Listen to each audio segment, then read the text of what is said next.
I saw a notification that Leggett and Platt, ticker LEG, was down at a 52-week low. So I wanted to check in on it and see why the heck is it down so much. And the answer is kind of obvious once I started to look into it. So there's nothing really great here. I may be coming up with a fair value around $40 with a current value of $18, but they've been experiencing declines in their revenue and essentially across all of the important metrics, and analysts are expecting that to continue for the next 2 years at least. So that right there is a huge red flag. A dividend, they cannot afford the dividend that they currently have, and it would be wise of them to cut it, which would likely cause a even larger drop in the stock. So, I mean, if you're in it for the dividend, a nice big yield, it's definitely looking like a yield trap. ROE is negative. ROA is negative. The ROI is positive, but they are not doing very well with their money. Cash flow wise, they're doing better than they have previously.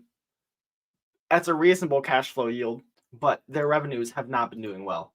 So they clearly can tell that they are a company on the decline at the moment and are doing what they can to cut costs and shore up operations. And that's all that this is telling me. Debt to equity really high, almost 2.5, more than double what we like to see. Margins, they are down a little bit gross margin wise from where they have been traditionally. And where they have been traditionally is honestly pretty low. It's almost 30% lower than I really like to see for a company. Net, they're operating at a loss at the moment. And typically they're operating on pretty thin margins. So revenues, 1.5% decline going forward is looking like a pretty safe assumption, maybe even a little low for a decline. The share count, they hold it pretty flat. So we'll say that they hold that flat because they're definitely not going to be buying back right now. Cash flows have been all over the place. This negative 0.5% brings them to 8.5% cash flow yield in 5 years. So that's even better than they currently are doing. I mean, they have been on a bit of an uptrend with that, but honestly, we might want to make this negative 1%. Assets, they've been selling off their assets, and liabilities, they've actually been able to pay down their liabilities decently. Assets are shrinking faster than the liabilities are, though. Dividend, I don't think that they can afford a dividend raise. They're already paying out significantly more than they can afford to. And margin-wise, the margins is not an easy one to come up with. I mean, they've been low traditionally. We're just going to hold it at flat for the moment. And this whole scenario yields a 2.3% loss every year in the fair value of the stock. So you may be starting out high, but in 5 years, you're sitting with a share price below the price that you'd be buying it at right now, and a decent amount of dividends, assuming that they don't cut it.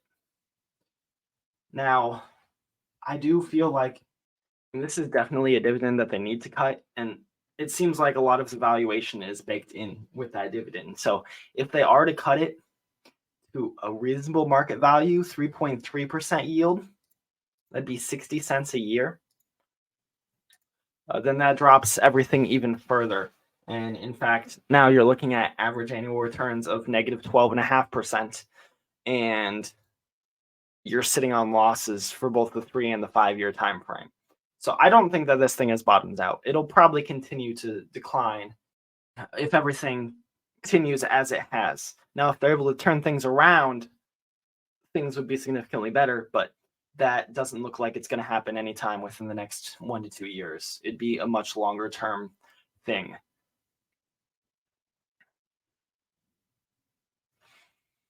So I would be looking for a very wide margin of safety on this stock, and I would not be touching it anything over 15.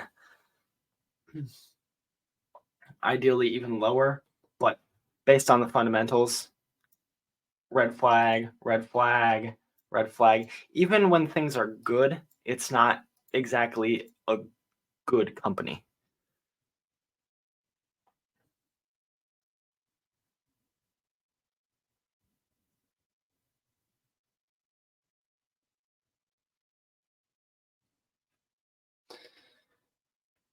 And there's not a whole lot more to say about this.